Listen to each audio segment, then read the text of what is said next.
Hey, this is Productive Mommy here, and first, I am actually sitting in a restaurant. My husband and I are out on date night, but it's a working date night because he's working on some stuff for his blog and his G.I. Joe collecting stuff. And so I'm like, well, I'm going to do some podcasts. 'Cause I'm not podcasts, but it's audio, some video blogs. I guess that's what they call them.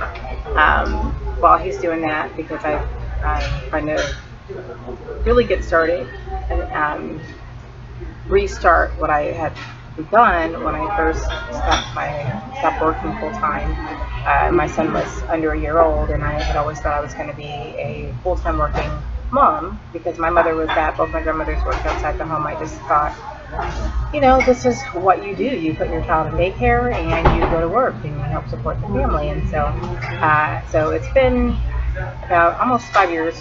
My son's going to be 6 in a couple months, and I've been home. And when I stayed home with him, I started this little blog called Productive Mommy, and the idea was to look at what productivity looks like when you're not punching a clock and you're not getting paid and you don't have these specific benchmarks of oh, you did well, or oh, this is where to work at, but you're actually doing a job that actually continues civilization, continues humanity.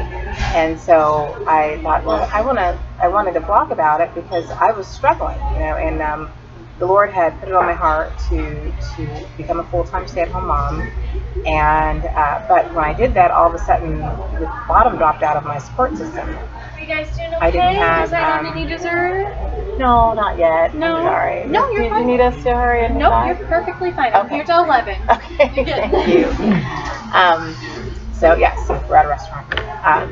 So it just, the bottom dropped out of my support system. I didn't really know what my value was anymore. I didn't know, obviously when you have a newborn or even at any time at the young ages,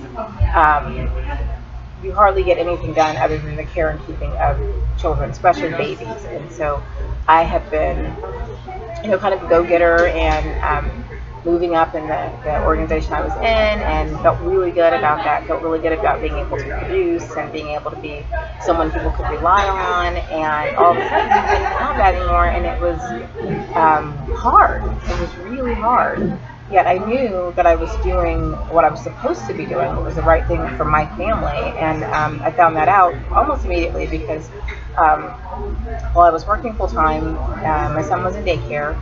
And he was in daycare a long time because fortunately I was able to take him to a daycare that was near my job. So I actually would go on my lunch hour and nurse him and that kind of thing. But it took us a good 45 minutes to get home, to an hour every night. We had to leave extra early in the morning. So I was getting a baby up at 6 o'clock in the morning in order to get to the daycare at 7:30, have enough time to nurse him, and then get to my job at 8. And then we were getting home. My husband would get home by about 4, and oftentimes we didn't get home until about 6. And so, of course, with a newborn, you're really just on track to put them to bed. But I thought this is just what you do. You're a working mother. This is what you do. And everyone told me that too. Like, this is what you do. So when the Lord put it on my heart to stay home with our son, and my husband agreed that was the right thing to do, the first thing I noticed was that he started sleeping a good 3 hours extra a day. So I had been getting up at 6. He started naturally waking up at 9 o'clock. So he was essentially had been sleep deprived for months. And then the next thing we noticed right away was my husband was actually able to spend time with his son during a time when he was alert and happy and feeling good. And my husband was like, oh my gosh, I'm so excited I get to come home and see my son and hold him and snuggle him, and we didn't even know we were missing out on this good stuff. We were missing out on it for money essentially, but also just because that's what we thought we were supposed to do. So I knew this was the journey that I was supposed to be on of being a stay-at-home mom, but I couldn't tell if I was getting anything done, right? Because certainly the list of things to do around the house wasn't getting done, and I couldn't touch laundry. I couldn't get to making any meals. My husband was just like, he was making his own meals. He was making dinner for me. He was everything. I was just carrying, keeping baby.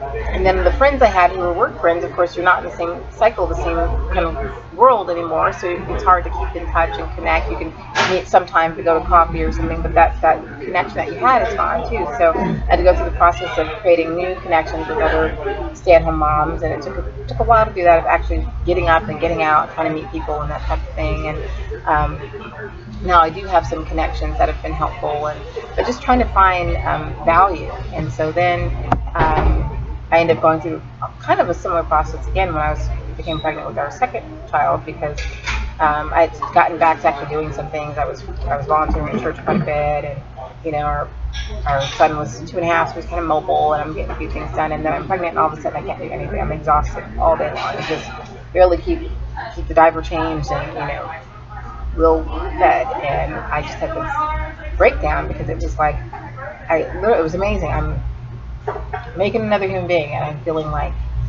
I'm not worth anything because I felt like I can't do anything. And it was like, if you can't do anything, then you're not worthwhile. You're not worth anything. And that was a real struggle. And so the Lord blessed me to be able to work through that, with counseling and the support of my husband and family, and start finding some value in myself that was not related to feeling like you could produce. And really what it was I found out that I had grown up with that sense of, you're good if you're producing something, if you're capable, if you're dependable. And when you're pregnant and you've got a toddler and you're exhausted, as I was, just exhausted, all of a sudden that benchmark is gone again. And so she's 3 now, and I really had to deal with that and again evolve that. And so I'm excited to share my story and the stories that I've heard and learned along the way, and sort of hopefully help someone else maybe who's got a newborn and they're just like,